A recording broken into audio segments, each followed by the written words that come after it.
When I started 10 years ago, I really had no experience with community work.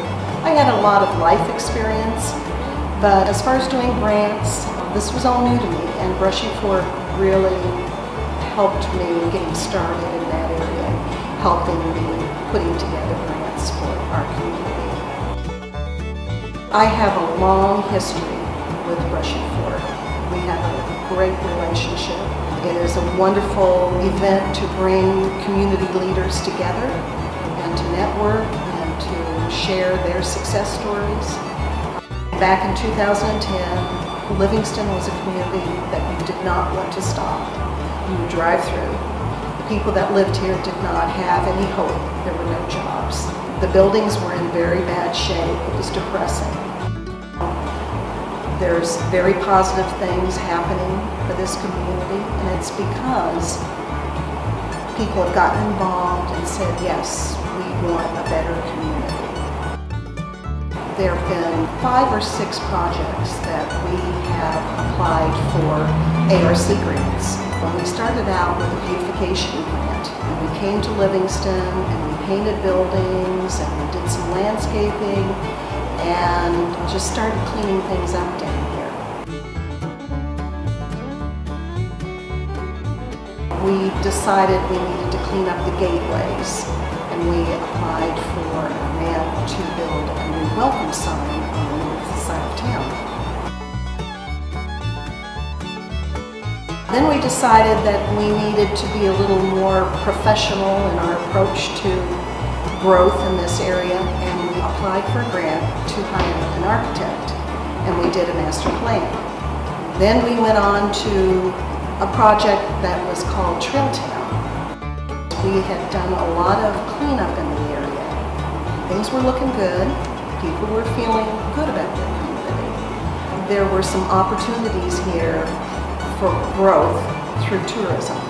We invited Elaine Wilson. She was with the tourism office in Frankfurt. And she came to visit us, and they were developing a program called Trail Town. And she felt that we had a gold mine here, that we could really promote Livingston as a tourism destination, an adventure destination. In the beginning, we started out, we just wanted to clean up the city. So the fact that we've ended up a trail town is a huge surprise. We decided to have a visitor center in the old Livingston School.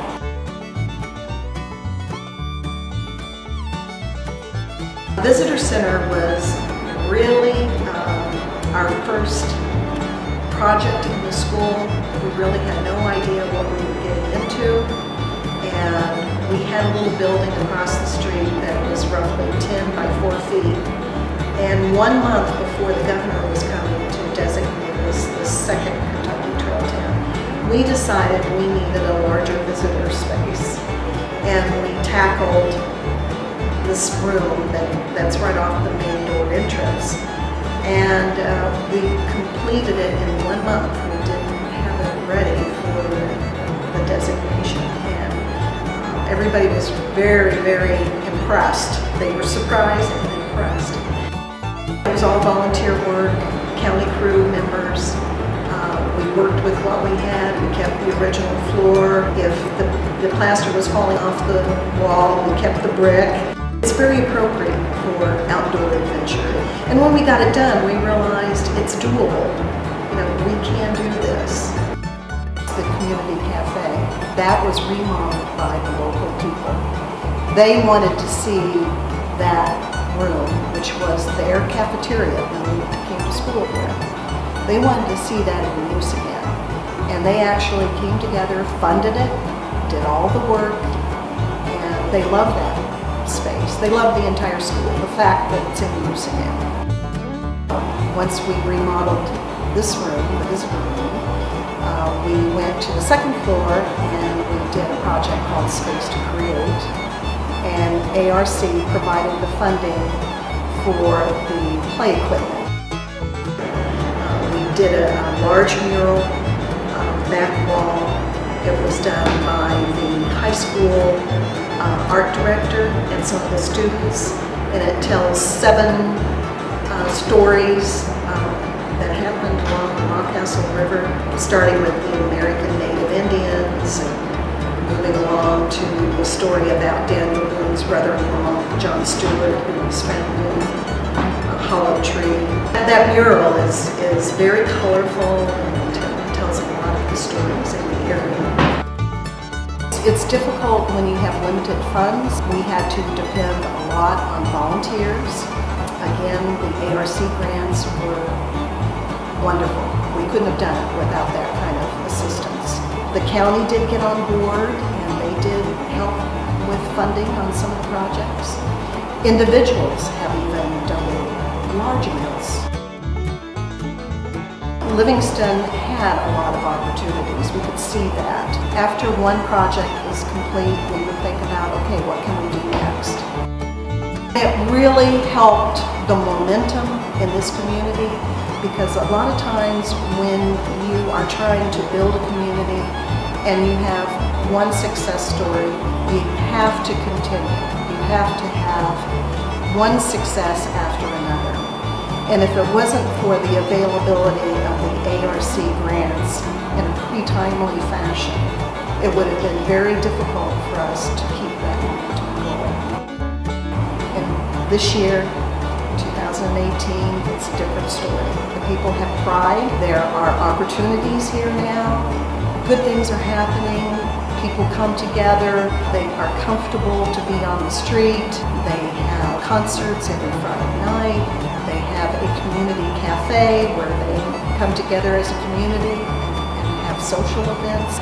A lot has changed in 8 years, and I'm very, very proud. And now the description I hear about this community is, oh, what a quaint little small town you have here. That is so rewarding to myself and to everyone that lives here. We're all very proud. It's all been a great learning process, even at this stage of life for me. I'm still learning, and I'm a senior citizen. So, you continue to learn, and it's actually wonderful to be in this type of work, to continue learning and growing, and a lot of gratification in project completions.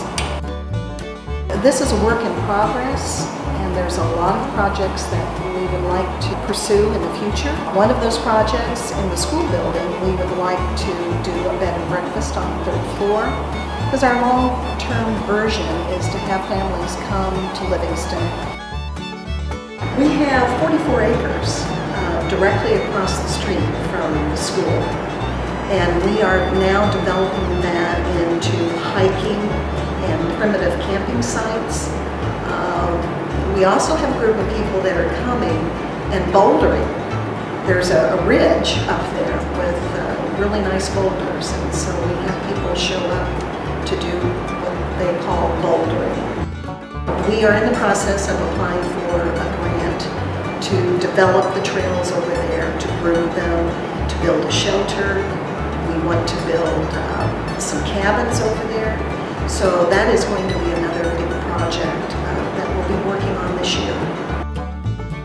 I'm very tied to this community, and I'm very fortunate to have this experience because it was so gratifying. People that don't get involved in community work and don't see the successes that I've seen, they're missing out on life.